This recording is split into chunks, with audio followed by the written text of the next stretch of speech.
What in the holy officially released for the Sega Dreamcast do we have here? Pen TriIcelon was created by General Entertainment and developed by Land Ho. It'd also be one of 4 launch titles for the Dreamcast in Japan in 1998, the other 3 being July, Virtua Fighter, and Godzilla Generations, which was another game released through General Entertainment. Imagine getting the newest Sega console at a midnight launch, and your first choice among these 4 is this. Pen TriIcelon is a racing game where you play as these penguin hybrid creatures known as Pens, and compete in races where you slide, run, and swim your way to the finish line. The penguin-like concept is cool and all, but what was going through their minds when they created this? Also, everyone here has a name, but this guy is just called Back. You poor thing. So it's a bit of an ugly game, and the gameplay is subpar at best. It's just plain weird, which is alright because I like weird. I guess we'll start with... What the hell was that? Mrs. Cream? Okay, well, I guess maybe if it's toned down just a little bit more than this. But I still wanted to try and create a challenge for this game by beating it with the worst character. Now, there's no cut and dry answer for who's the worst. The game's manual didn't provide any detailed descriptions, and I tested every character in the game, except for Hanamizu, who's unlockable after you beat the game, but spoiler, he's the fastest anyway. And they all seem to play almost the exact same way, regardless of species or the questionable noises they make. Though, as I was going through the time trials, only one character seemed to handle slightly worse than the others, and that character is Sneak, the pen octopus. Sneak scored the lowest in the time trial, though not by a huge difference, and felt more slippery to handle compared to everyone else. Actually, well after I had chosen Sneak, I was directed to the Japanese instruction manual for this game, and there, they show that each character does have stats that range from running, sliding, and swim speed. I couldn't tell you which is which, but Sneak looks like his stats are average. Then again, everyone's stats look that way, with every pen excelling in one category. I know next to nothing about this game, but based off of my own experiences with every character, I'd recommend taking these stats with a grain of salt. Well, I suppose I should go ahead and get on with it. So let's find out if you can beat Pen TriIcelon only using Sneak. For this challenge, I'm going to try and beat every race in the TriIcelon mode. There's 4 areas that you can start at, each with 3 races, and 2 extra that unlock after beating them. I started with Sweets, which is the very first area, and the course owner, as we saw earlier, is Mrs. Cream. Course owners don't do anything in this game, they're just there to make noises and say something at the end of each race. Anyway, the first race is the Easy Icelon. This is a quick race against these characters that are more tyrannical, I think. They're just the main cast with different skins, and I kinda like some of them better this way. This race will give you a small taste of everything you'll be doing throughout the game. The beginning portion of the race is sliding, where you press A on and off in a rhythm to move. You can mash A too, but I don't think that'll move you any faster. Then there's the on-foot platforming. Not a whole lot to say about this, but you can attack others to stun them. If you miss though, you'll have to spend a few seconds getting back on your feet. And finally, the swimming, which is like sliding, but gives you more freedom and movement. I beat this race easily on my first try, probably because I spent a while on this track doing time trials, and completely ignoring that this is the easy TriIcelon. Oh, and when you win, you get to hear the announcer do this. Thank you for your wonderful race today! I'm not sure if it's just my legit copy or what, but this guy's repeated G sound happens after every race. He does it every time. I stuck around a bit after the race was over to hear the fanfare, and it was certainly something.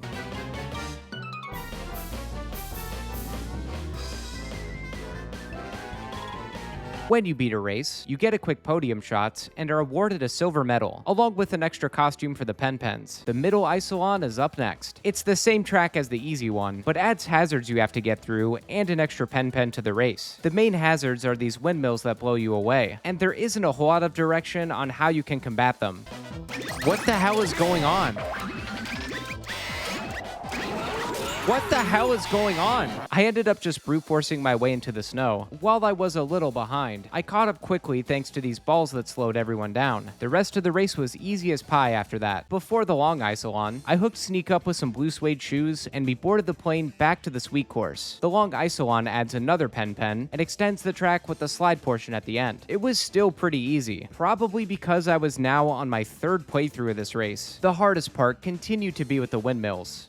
I still don't Get this! Completing all 3 Icelons unlock the extra races. One against 6 copies of yourself because game padding, and the other in a short race against Hanamizu, who serves as the boss race for each area. The copy race was nothing, and to prep for Hanamizu, I swapped out Sneak's shoes for a pickaxe. As I mentioned before, Hanamizu is the fastest character in the game, excelling in all 3 race types, and apparently can occasionally give himself a speed boost whenever. He's also really aggressive, and you'll hear his ugly moan if you stick too close to him. While he kept the race closer than any other one I've done so far, I was still able to best him with relative ease. After a hard day's work, I let Sneak get some rest by hitting the good night option. This is just meant to save your game and go back to the main menu, but they made it so wholesome.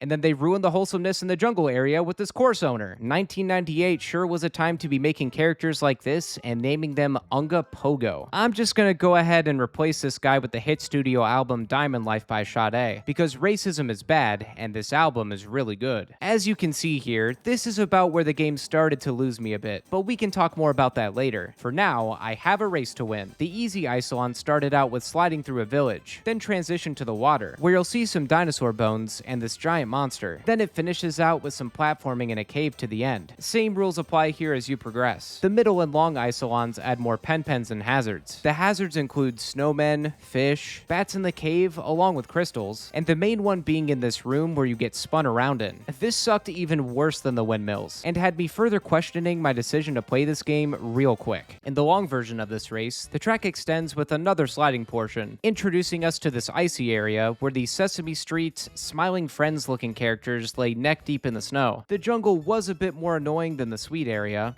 Oh my god. I feel like I'm losing my marbles right now. But I was able to win all 5 races on my first try. The third area is toys, and the course owner Bambi Mask sounds and looks like he's been on a days-long bender. The toys track starts out differently this time, beginning with an on-foot race, kinda reminiscent of Fall Guys here. When you get past the platforming, you swim around in a bubble bath, then end the race sliding around an arcade, pinball-esque path. The main hazard for the later races are trampolines that you have to bounce off of to avoid water, easily the most tame one so far. There's also this pendulum, some bubble bath containers, these things called Bathtub Man, and a track extension that goes through a toy castle, with some tight turns and soldiers all around that won't shut up. It doesn't help that your character doesn't pipe down either. Hanamizu also joins the long Icelon too, instead of being stuck in his usual 1v1 race, which you still have to do. The toys area was another complete wash, and I was starting to think that maybe this game would end up being a dud for a challenge run video, but I had to be sure and see this thing through to the end. There was only one more series of races to beat anyway, but before I put this game to a close in the horror area, I went back to check on the costumes I received, since Bambi Mask was telling me that my efforts were rewarded. Heavy steel makes you a man. What the is this game? What an interesting choice. We got hats, shoes, a sword that looks real but is specified that it isn't, and then a full-blown assault rifle. You may have also noticed that I paired Sneak with the Halo. I've grown to like him throughout this playthrough, and wanted to make sure that his soul could finally be at rest when this run is over. But before he can reach heaven, we gotta go through hell. And with Horror Man as our guide. Every area thus far has had bright colors and silly things all around, so you'd think this would follow suit and be another cute little area to race in. Well, think again.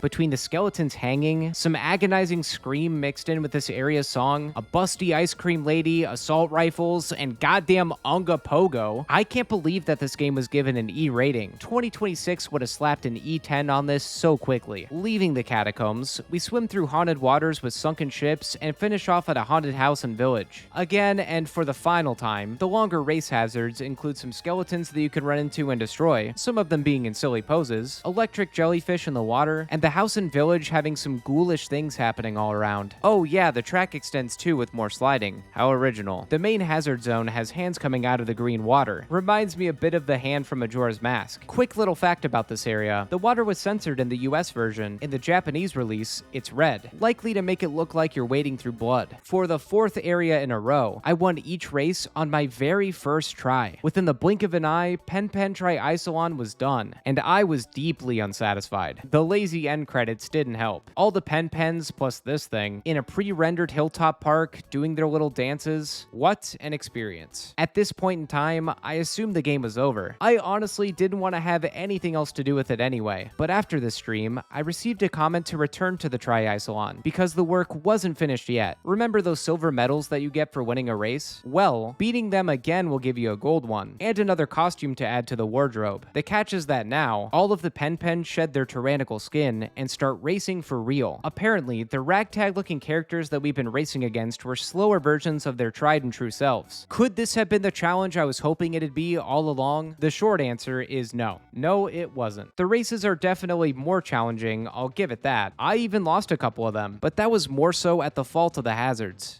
Oh my god. Get the f in there!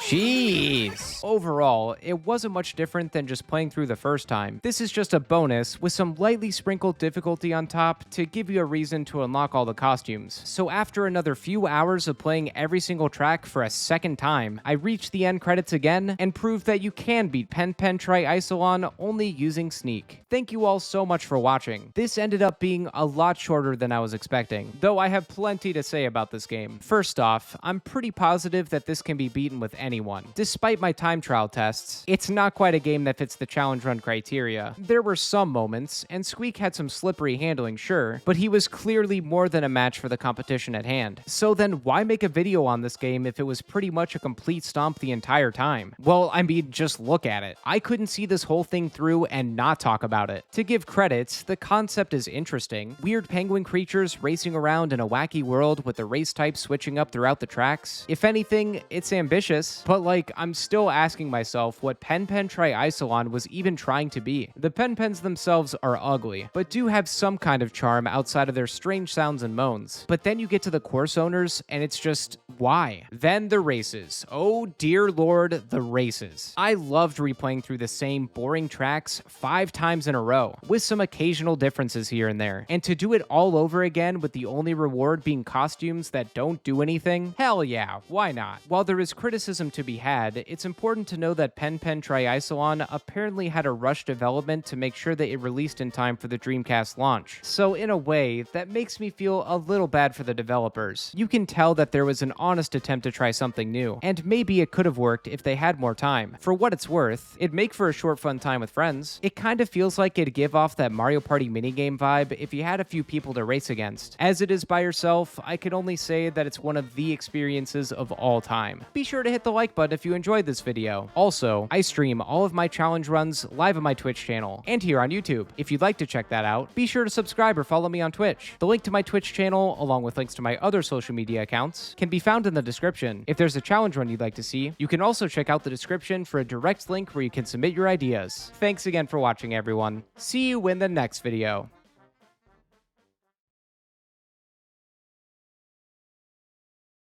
Staff? Is it just the credits again? Why is that? You can't skip it.